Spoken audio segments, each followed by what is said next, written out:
Walking away from a toxic environment is not about dramatic arguments or closure. It is about strategy. And I am going to teach you a 5-step detachment system so you can plan your exit, reclaim your power, and leave without giving them a single piece of ammunition. Because some of you have already tried honesty. You tried explaining. You tried crying. You tried spelling it out with examples. You tried being patient. You tried being calm. You tried saying it softer, clearer, kinder. You tried choosing the perfect moment, and still nothing changed. Or worse, they listened just long enough to learn exactly where your pain lives. That is the part most people do not understand soon enough. In toxic dynamics, your vulnerability is often not being received. It is being studied. You thought you were finally being understood. They were collecting data. Data on what hurts you. Data on what makes you stay. Data on what tone makes you doubt yourself. Data on which apology keeps the door cracked open. So let me ask you something directly. Are you waiting for an apology that will never come? Are you still holding out for that one conversation where they finally admit what they did, own the damage, and give you the kind of closure that lets your nervous system unclench? Be honest. How many times have you replayed that fantasy in your head? The perfect speech, the perfect timing, the moment where you finally say it all so clearly that they cannot possibly twist it. The moment they go quiet, the moment they realize, the moment they confess, the moment they finally become the version of themselves you needed all along. That moment is what keeps many people trapped, not the person. The hope that one more explanation will finally fix what repeated behavior has already made obvious. But hear this clearly. Closure is something you give yourself. That is the twist. Not because what they did not matter. Not because the truth should stay unnamed. But because waiting for a toxic person to validate your pain is like waiting for the fire to explain why it burned the house down. You will lose more standing there. And some of you already know this. You have had the big talks. You have sent the long texts. You have broken down in front of them. You have told them exactly how their behavior affects you. And what happened? Maybe they denied it. Maybe they minimized it. Maybe they turned it around on you. Maybe they cried harder than you did and somehow made you comfort them. Maybe they apologized just enough to reset the cycle, then went right back to the same pattern 2 days later. That is not resolution. That is recycling. That is not closure. That is a loop. And the reason confronting them so often fails is because the confrontation is usually happening inside a system that rewards your openness and punishes your clarity. Let us name it plainly. First, confrontation assumes shared intention. You are trying to resolve. They are trying to preserve control. That is not the same conversation. Second, confronting them often reveals your emotional map. You tell them exactly what hurt you, exactly what matters to you, exactly what you are afraid of, exactly what you still hope can be fixed. And in a healthy dynamic, that would invite repair. In a toxic one, it often becomes leverage. Third, confrontation can keep you emotionally bonded to the very system you need to leave. Because now you are not just interacting. You are waiting to see if this conversation was the one. You are waiting for signs, for follow-through, for change, for proof. And while you wait, you stay attached. That is the recap. You assume shared intention. You exposed your emotional map. And you deepen the cycle by waiting for a breakthrough from someone committed to keeping you confused. That is why some of you feel so tired. Not just because of what they did, because of how many times you tried to fix it with language. And there is a special kind of exhaustion that comes from saying the truth over and over to someone who keeps acting like they cannot hear it. You leave those conversations hollow. You replay them in the shower. You rehearse better lines while driving. You wake up at 2 a.m. thinking of what you should have said. You draft texts in your notes app and delete them. You build entire closing arguments in your head for a court that was never interested in justice. That is the moment where something has to shift. Not louder, smarter. You stop trying to win understanding. You start protecting information. You stop trying to secure closure from them. You start becoming your own witness. You stop asking, how do I make them finally get it? And you start asking, how do I get myself out cleanly? That question changes everything. Because now the goal is no longer emotional resolution. The goal is strategic detachment, a clean, quiet, organized withdrawal of your energy, not because you were cold, because you were done bleeding in front of someone who keeps calling it communication. And that leads to the next phase, the silent observation phase. This is where your power starts returning in ways they cannot immediately see. Because when you stop reacting on cue, you finally get to study the pattern instead of drowning in it. Most toxic systems survive on your predictability. They know when you will defend yourself. They know when you will get emotional. They know what tone will bait you. They know which accusation will make you over-explain. They know what silence from them will make you chase. And as long as you keep reacting in the same rhythm, you stay inside their choreography. But the moment you pause, the whole thing starts looking different. You begin noticing how fast your body changes when their name lights up your phone, how your chest tightens, how your stomach drops, how your mind starts racing before you even open the message. You begin noticing how often you feel the need to explain yourself to someone who never explains themselves to you. You begin noticing the cycle rather than only the emotion. That is observation. And it sounds simple, but it is powerful, because reacting keeps you inside the storm. Observing lets you see the weather pattern. So now, instead of immediately responding, you wait. Not as a game, as data collection. You read the message and do not answer right away.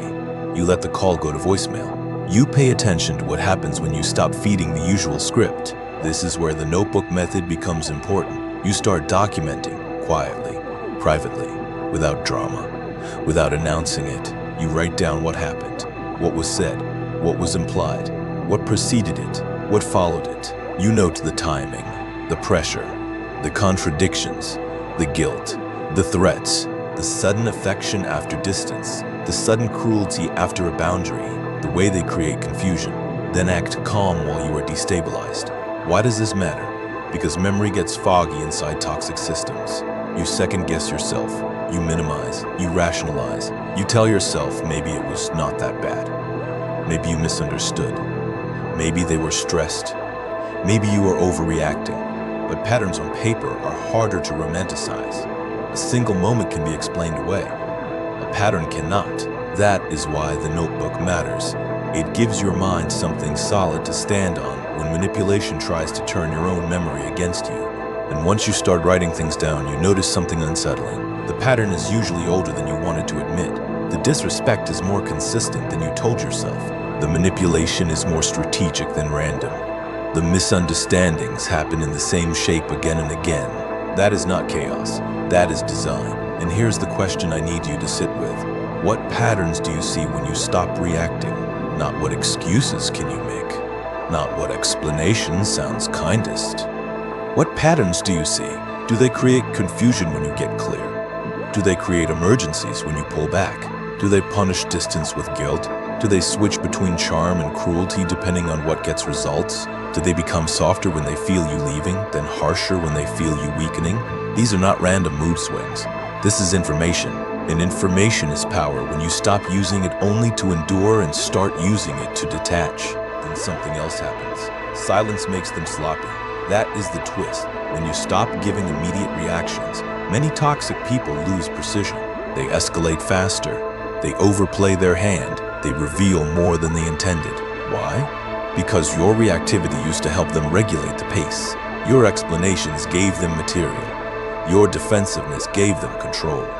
Your emotional engagement kept the machine running smoothly. But now the machine starts stuttering. Now they do not know exactly where you are emotionally. Now they have to guess.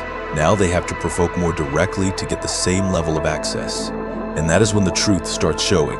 You begin seeing how they behave when they cannot easily pull you into the old dance. Maybe the text gets sharper. Maybe the guilt gets heavier. Maybe they suddenly become extra sweet, almost suspiciously sweet, right after you go quiet. Maybe they start poking at old insecurities to see if you still jump. Maybe they create new drama because calm no longer gets your attention. Silence reveals a lot. Not because silence changes them, because it removes the camouflage. And this is why the observation phase matters so much. It is not passive.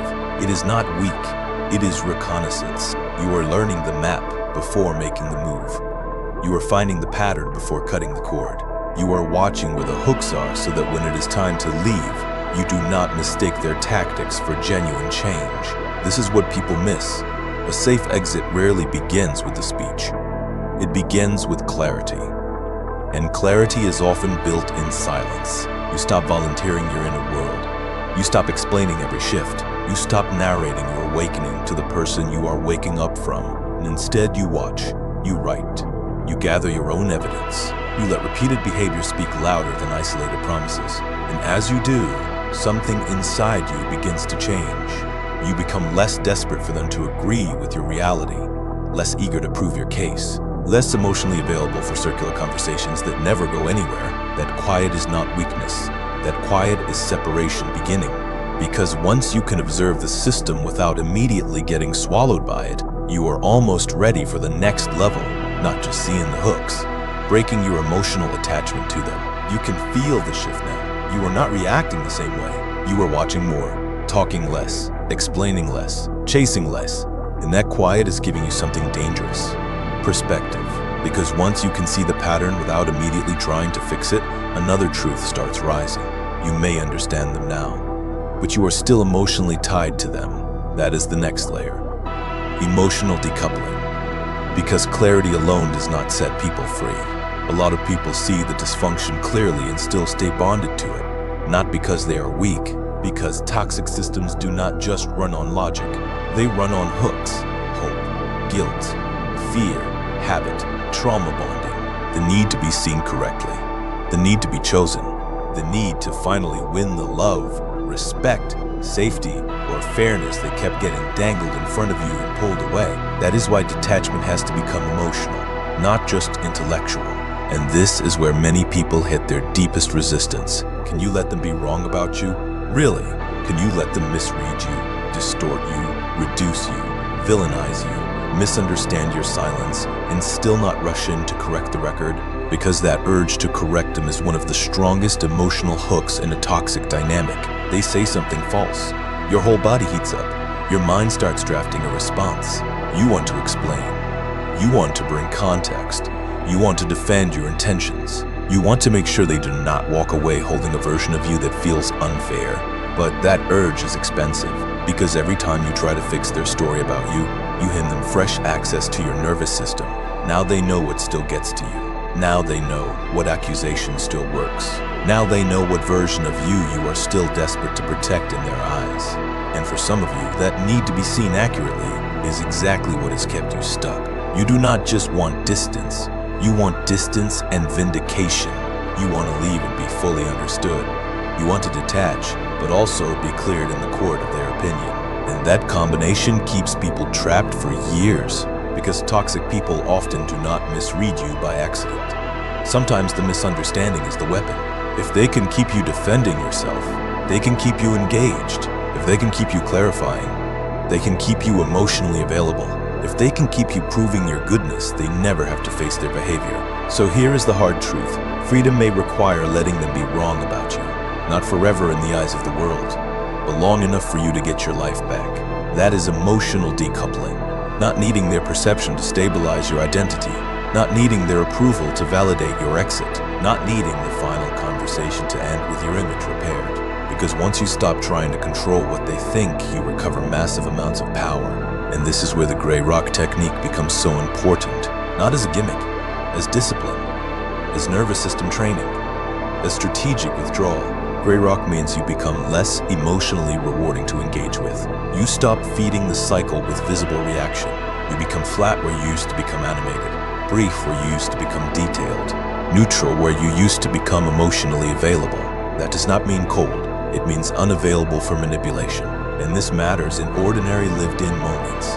They send a text designed to provoke you, something unfair, something loaded, something that would normally make you type 3 paragraphs, delete 2, rewrite 1, and then stare at the screen with your heart pounding before sending it. This time, you answer with one word. Okay, that is the mini example, and it is more powerful than it looks. Not because okay is magic, because it does not feed the machine. No over-explaining, no defending, no correcting every lie, no volunteering emotion, just okay, or noted, or I understand, or nothing at all if that is safer.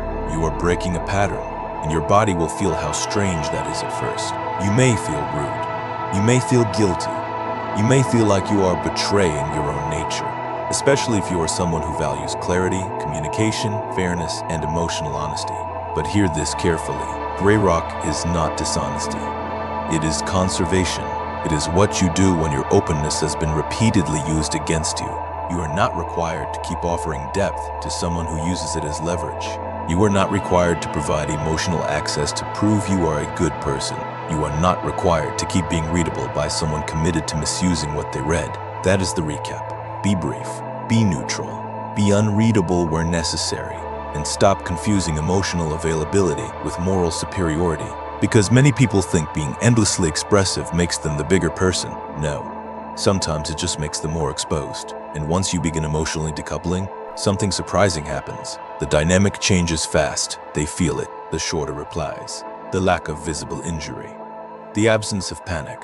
The way you no longer explain your soul to every accusation. They feel the difference. And that is usually when they test harder. They may become more provoking, more charming, more erratic. They may throw out little hooks to see if you still bite. An accusation, a guilt trip, a dramatic statement, a subtle insult, a question designed to pull you into an old argument. And the goal is no longer to win. The goal is to not get pulled back in. This is the stage where some of you need to repeat one sentence to yourself over and over. I do not need to attend every fight I am invited to. That is emotional decoupling, not the absence of feelings. The refusal to let those feelings drag you back into the machinery. And once that is in motion, you are ready for the next phase.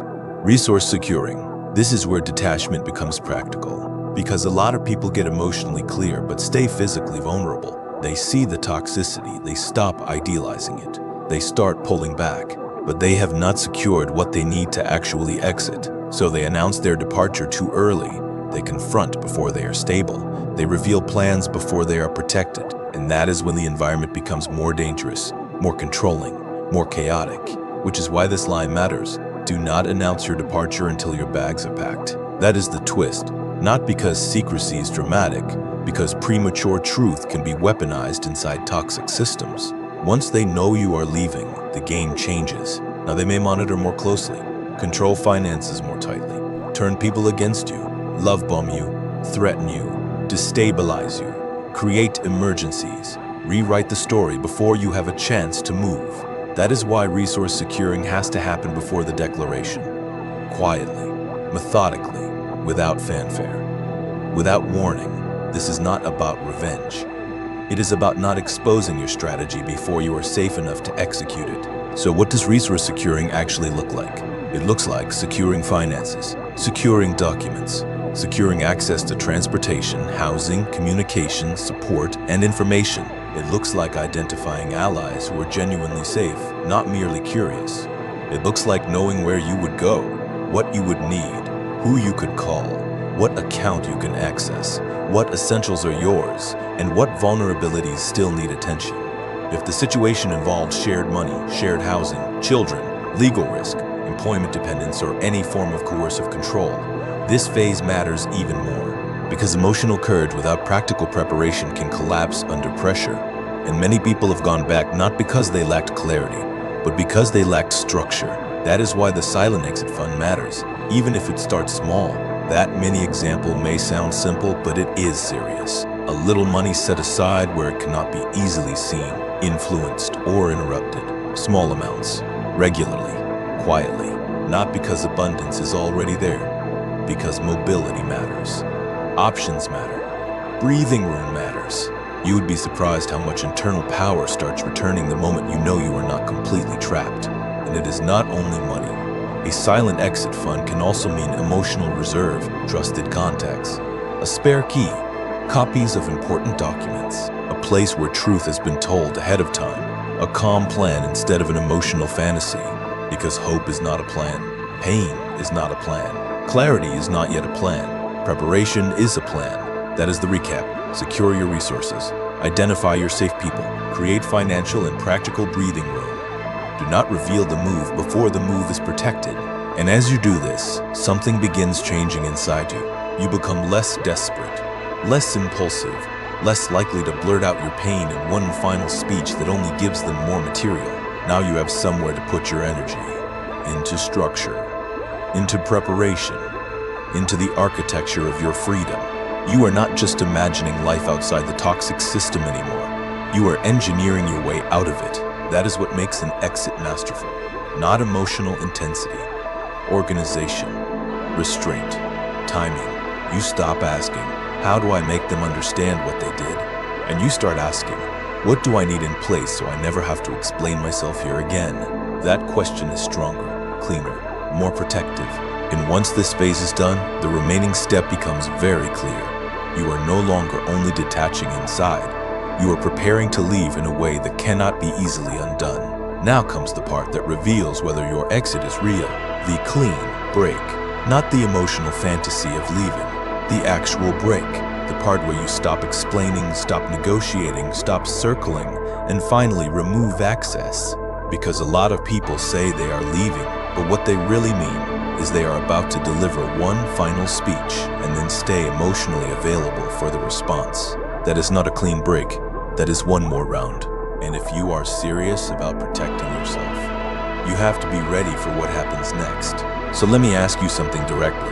Are you prepared for the extinction burst? Are you prepared for the part where they push harder right when they realize you are no longer available in the old way? Because this is where many people get pulled back in, not at the beginning. At the end, at the moment the toxic system realizes the supply is leaving, that is when the messages get more intense, the calls get more frequent, the tone gets stranger. They may suddenly become loving, or desperate, or furious, or deeply wounded, or oddly reflective, or dramatically apologetic, or cold in a way designed to make you chase. Why? Because when an old pattern stops working, it often escalates before it collapses. That is the extinction burst. And if you do not recognize it, you will mistake it for meaning. You will think, maybe now they finally get it. Maybe now they are being real. Maybe now I owe one more conversation. Maybe now I should explain my side one last time. But hear this clearly. Their final attack is often proof you are winning. That is the twist. The escalation does not always mean your boundary failed. Sometimes it means your boundary is the first real threat they have felt. Because as long as you were still explaining, still reacting, still leaving little emotional windows open, part of the system was still alive. But once you go quiet and firm, the system panics. Now they try urgency. Now they try guilt. Now they try rewriting history. Now they try acting like you were cruel for finally doing what they were counting on you never having the nerve to do. That is why the clean break has to be clean, not symbolic, practical. You do not announce a boundary and then leave 10 side doors open. You do not say it is over and then keep checking their page, rereading the thread, answering just this once, and translating every reaction as your responsibility. No, this is the stage where protocols matter. Blocking and deleting protocols. What gets blocked? Access points. What gets deleted? Re-entry routes. That may mean phone numbers, message threads, email filters, shared access where possible, photo folders you keep opening when your resolve gets weak. It means removing the tiny rituals that keep the emotional cord alive, because a lot of people think the break is about one dramatic moment. Usually, it is about 100 quiet acts of not reopening the door. That is the recap. Expect escalation. Do not romanticize it. Remove access. Eliminate re-entry routes. Protect your own mind from your own moments of weakness. That last part matters more than people realize, because sometimes the person you have to protect yourself from in this phase is not only them. It is the version of you that still wants closure at midnight. The version of you that gets lonely on Sunday. The version of you that misses the highs and starts minimizing the lows. The version of you that remembers the apology and forgets the pattern. That is why structure matters, because feelings will move around. Your plan cannot. And yes, there may be grief here, real grief. Not because the system was healthy, because it was familiar, because even toxic bonds create routines. Predictable pain is still predictable, and when you remove it, there is a vacuum. That is where many people get disoriented, not because leaving was wrong, because the nervous system does not immediately know what to do with the quiet. This is the post-exit vacuum, and if nobody warns you about it, you can mistake peace for emptiness. You can mistake silence for loss.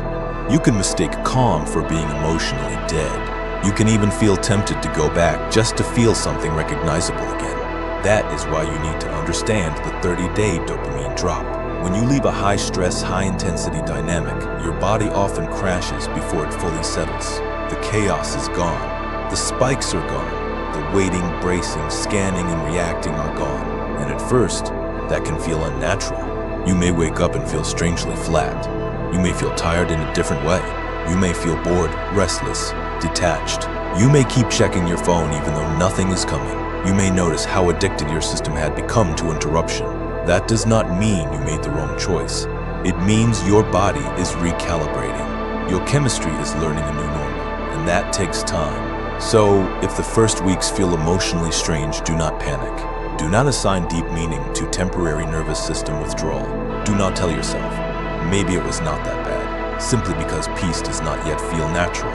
Peace will feel terrifying at first. That is the twist. Not because peace is bad, because peace is unfamiliar to a body trained by tension. A nervous system that lived in chaos often interprets calm as suspicious. No text, something must be wrong. No conflict, something must be building. No emotional swing. Why do I feel so flat? Stay with it. Do not run back to fire because silence feels cold for a moment. Let your body learn that quiet is not danger. Let the stillness settle deeper than the old panic ever did. And this is where the question becomes sacred. What will you build with the quiet? Because if you do not intentionally build in the post-exit vacuum, old patterns will try to fill the space for you. So build gently, not performatively, not all at once. Rituals, sleep, food that stabilizes you, walks without adrenaline in your chest, music that does not drag you back into the old story, conversations with safe people, a room that feels like yours, a morning that is not immediately hijacked by someone else's mood, a nervous system that is finally allowed to stop scanning. Build with the quiet. Build trust with yourself. Build a life where you do not have to betray your own body to keep a connection alive. Maybe at first that looks very small. Making tea and drinking it without dread. Going one full evening without checking whether they reached out. Sleeping through the night without replaying a conversation. Not rehearsing a defense in the shower. Not looking at your phone and bracing before you open it.